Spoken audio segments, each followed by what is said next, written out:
As you can see, this is Breaking the Chains by Compass Games. War in the South China Sea.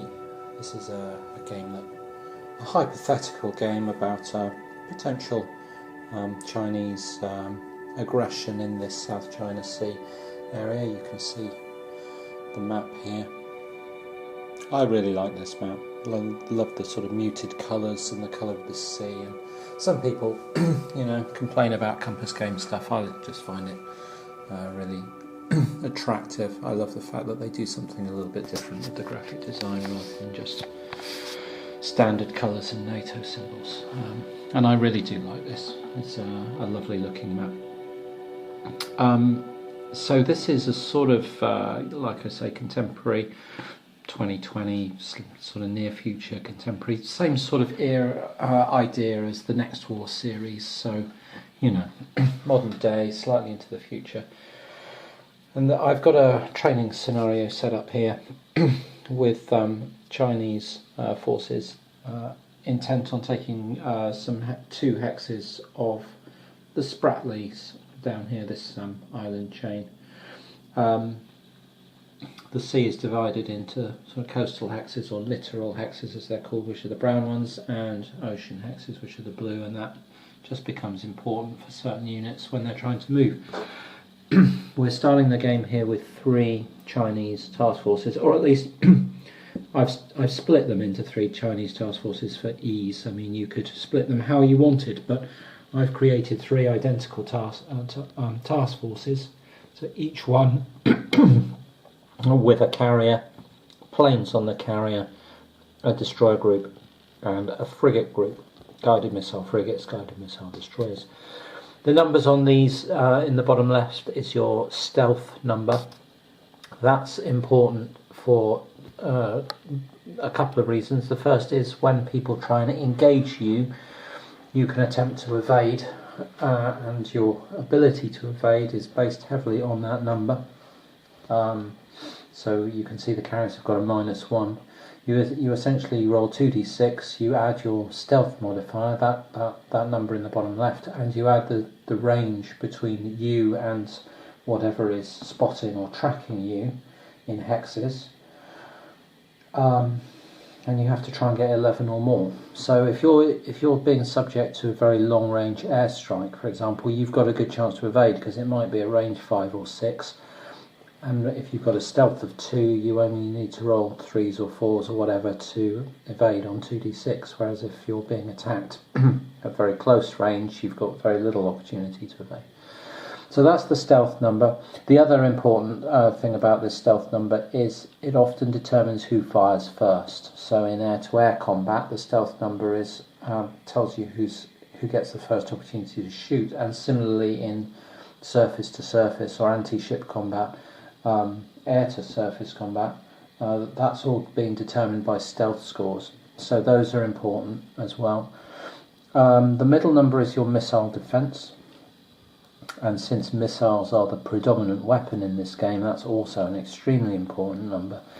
And this green 11 here, very high on the destroyers, means that they project an area defense into everything that's in their hex. So this carrier group can use this 11 rating as its defense if missiles are shot at it, because the destroyer group is, projecting, again, defending against those incoming missiles. So that's the sort of key idea here, is that your green area defences are protecting you. And those green 11s also mean that they project anti-aircraft fire, which nothing else can do. So that's very important. So the Chinese have got 3 of these groups, each made up of a carrier, some J-31 fighters, some destroyers and some frigates. And on the back of any given unit there will be some combat stats for it as well. So if I flip these over and drop them back in, you will see that they have got AS, anti-ship rating of 3, guns 2, torpedoes 2, and anti-submarine 2. These can only be done in units in the same hex, because each hex is about 70 miles, 70 nautical miles, 80 miles, something like that. So these are same hex attacks, anti-submarine warfare, torpedoes and guns. Anti-ship has a range of 2 hexes on these.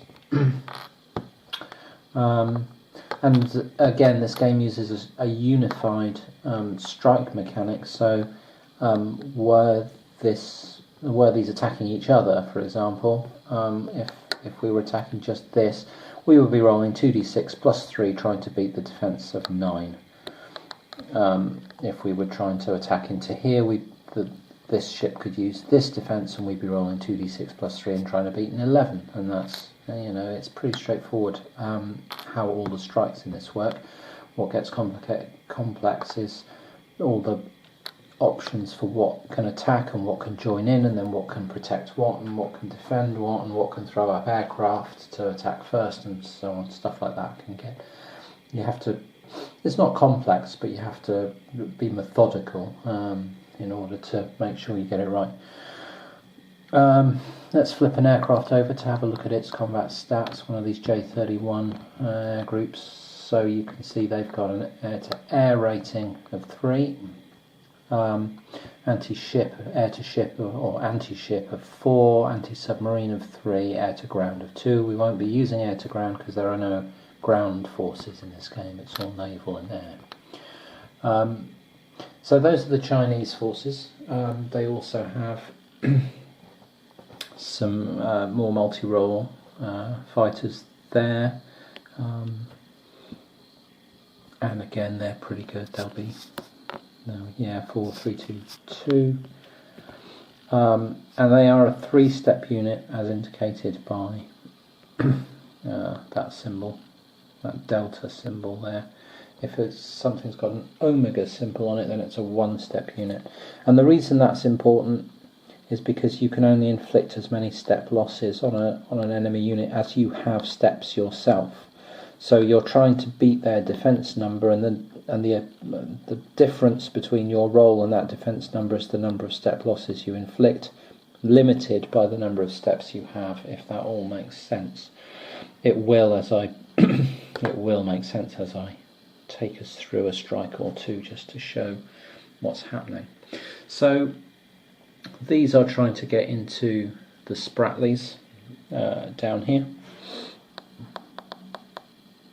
The Spratlys are being defended by a joint Vietnamese and American force, so a single step of fighters on an airbase there, 3-step air unit here. I don't think these are particularly great planes. Oh, I've done them an injustice. They're actually as good as every bit as good as the Chinese fighters. Air-to-air 4, 3, 2 on the shipping, and air-to-ground of 2. They are decent enough. We have some Vietnamese ships in here, and you'll notice that 2 of these units have brown, reddish brown sea, and one of them has blue sea.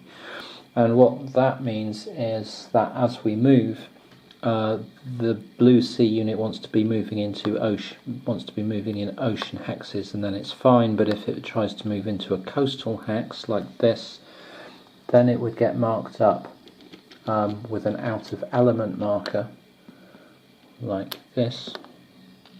And that would mean that next time it moves, it doesn't actually get to move, it just gets to remove that marker, so it's only able to move 1 every 2 phases rather than every phase.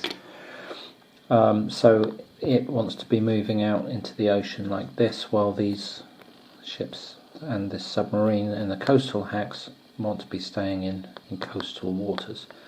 That isn't necessarily going to be viable in this scenario. We may have to try and get some of our coastal shipping over into the Spratlys over here to defend them. So, given that that's the goal of the game.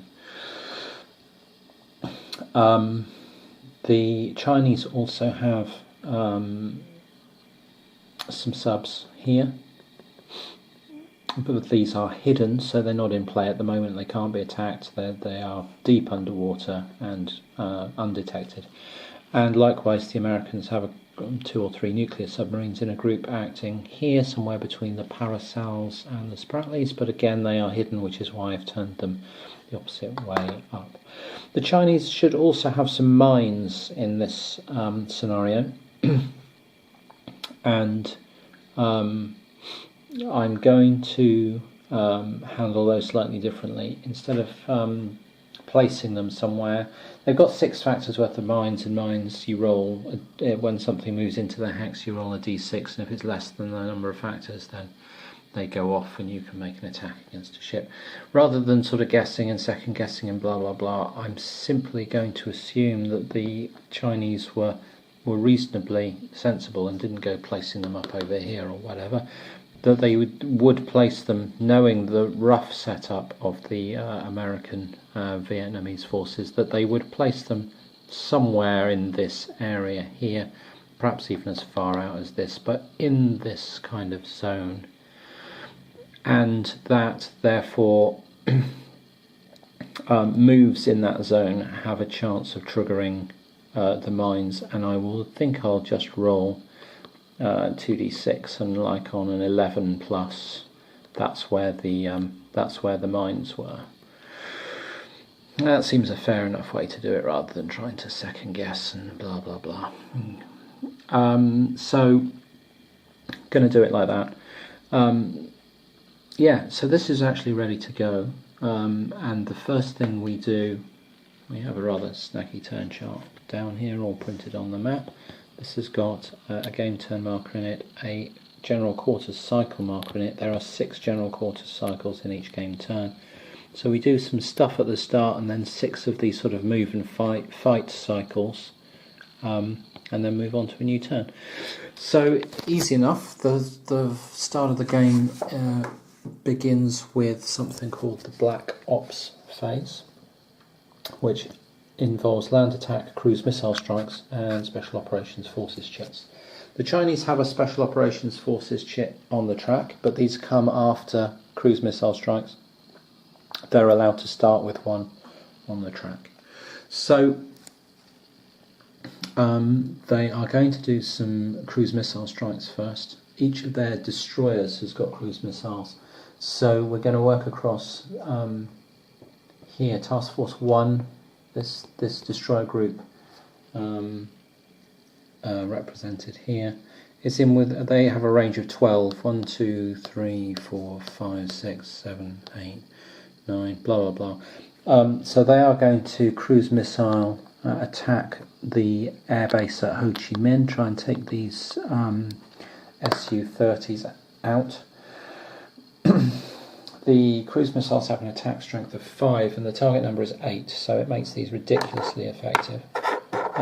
So they've got a 5 plus 8 is 13.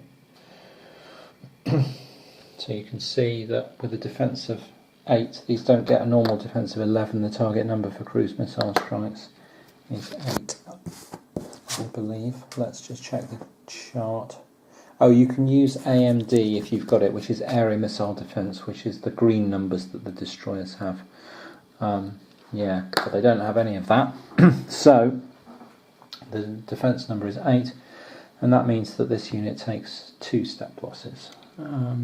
Because the attacker has 2 steps, it would have been 5 step losses. The roll is 5. You add. Sorry, I'm doing this all wrong. 5 plus an attack strength of 5 is 10. Against a target number of 8, beats it by 2, so 2 step losses, which, as it happens, is the maximum they could inflict because there's only 2 steps in the unit. So Task Force 2 will do the same again and attack that unit. And it's going to get a 9, and that's going to blow it up. So this plane's lifespan was very short-lived. He's back in the box before ever doing anything. And then Task Force 3 over here is going to cruise missile strike this airbase here. Again, 1, 2, 3, 4, 5, 6, 7, 8, range of 9. So it's only a 1-step unit. We need a 5 plus 4, 8 plus 5, 13. But okay, so that's the cruise missile strikes on behalf of the Chinese. Now what I should do is mark them up with these no land attack cruise missile markers, because you're only allowed to make those strikes once per game. But I know that they've got no cruise missiles, and I also know they've got no further targets. So that's them done. The Americans get to do the same back. They have 3 destroyers in this task force group, and the Americans have a range of 15. They've only really got one target here because the Chinese weren't silly enough to set up any of their naval forces in ports.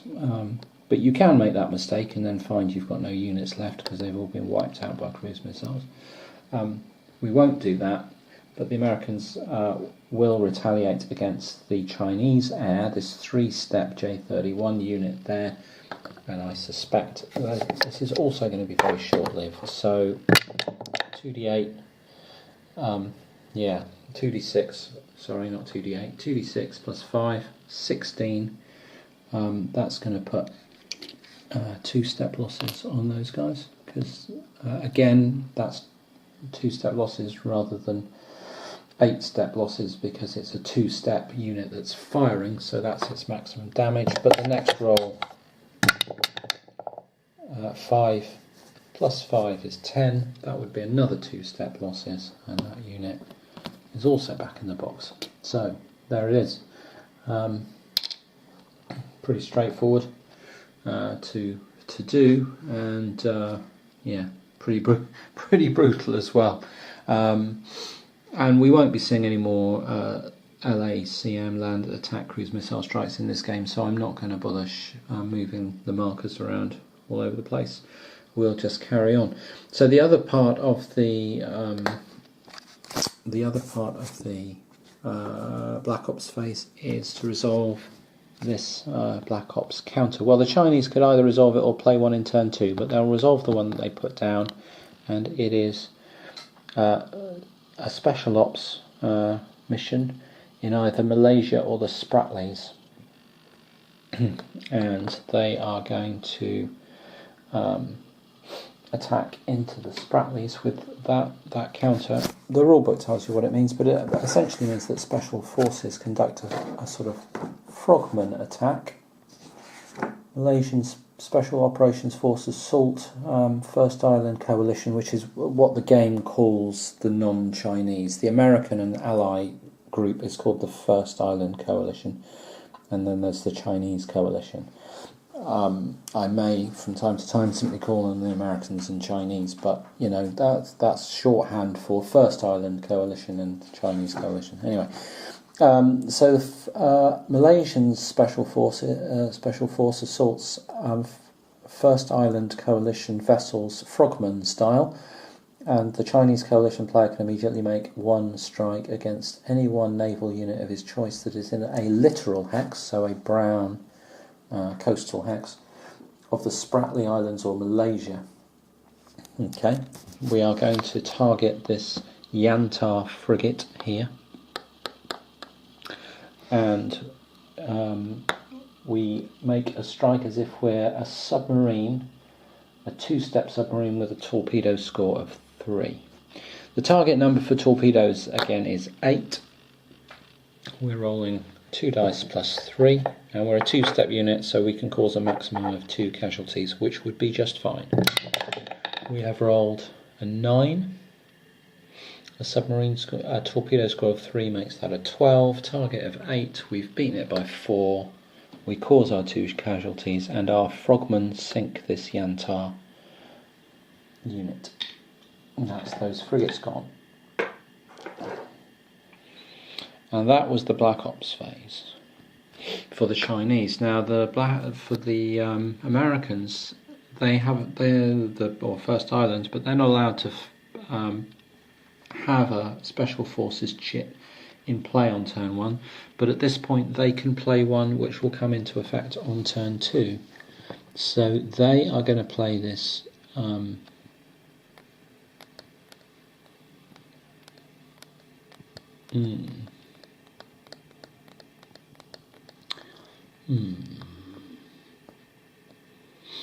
Well, they could play this US Navy SEALs It's both sides would normally start with 9 chits, but most of them aren't relevant in this situation because they might attack ground forces, or they might be based on attacking things in Taiwan or whatever.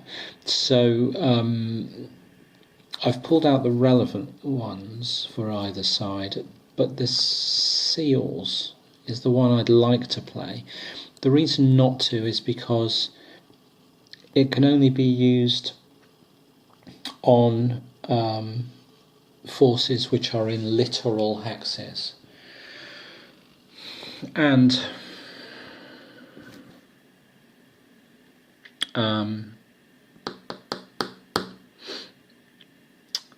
the Americans have to wonder whether any of these Chinese forces are going to be in littoral hexes, because they're all very much ocean-going vessels, and you'd expect them to stay in the ocean hexes, therefore, and only get into littoral hexes when they reach the Spratlys, which is their objective. So they may be better off trying to play that in turn.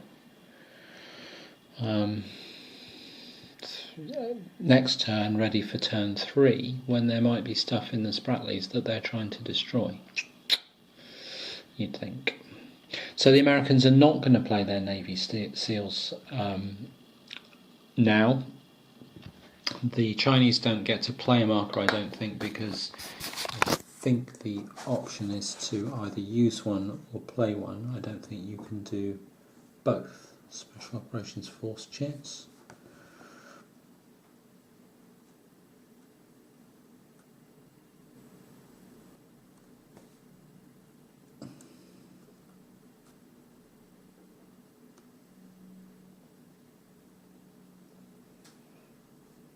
Yes, I think the rules are worded slightly strangely, but the upshot is that you either play one on the turn track or you play one you've got on the turn track, but you can't do both. So you can't have Special Forces chits played in consecutive turns, is the upshot.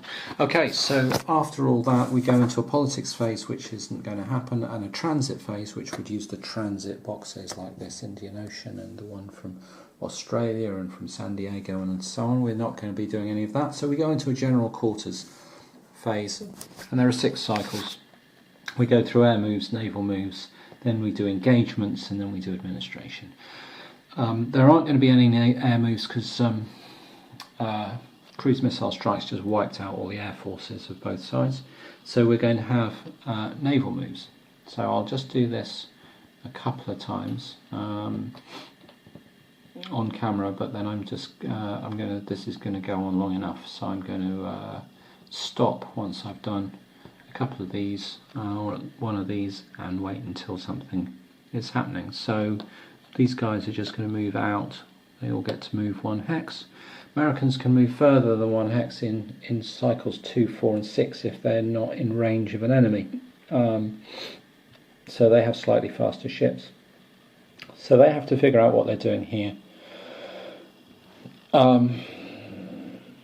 So the first thing that's going to happen is they're going to try and consolidate some forces. This Gepard is going to move out here with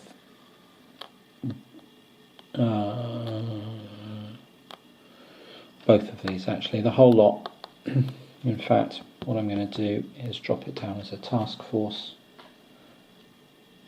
off the map so that I'm not cluttering the whole map up. Grab myself an American task force marker and do it that way. We'll call it Task Force 4. And we'll drop them into the Task Force 4 space. 2 of those are out of element because they're moving into oceans where they want to stay in coastal waters, so the submarine and the missile boats being escorted by a guided missile frigate. And the reason I'm doing that is because I want to get them some cover from one of these, which is moving out from the American task force into here. I want them under the umbrella of one of these defensive destroyers that's got the green 11 that can protect them, because their defensive numbers are rubbish. The guy there, the missile boat and the Spratlys, can just move forward. Other than that, I don't think the Americans really want to do anything, but what I will do is make a roll for each of these to see whether there's a minefield in there. So Task Force 4, I said I'd do it this way. Task Force 4, the champions will make a roll. They get an 11. That's where they put the minefield. How clever of them. So there is a 6-point minefield in there. Who'd have thought it? That's pretty crazy. I need to find the rules on mines. I'm absolutely convinced that it's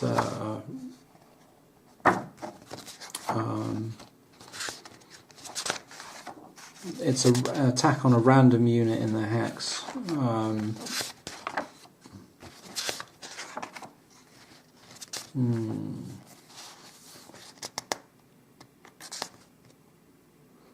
But I can't find it. I'm going to look for it off camera. Okay, well it was pretty easy to find. So what we've got is 6 strength points of mines. So we roll a die, and if we get less than 6, then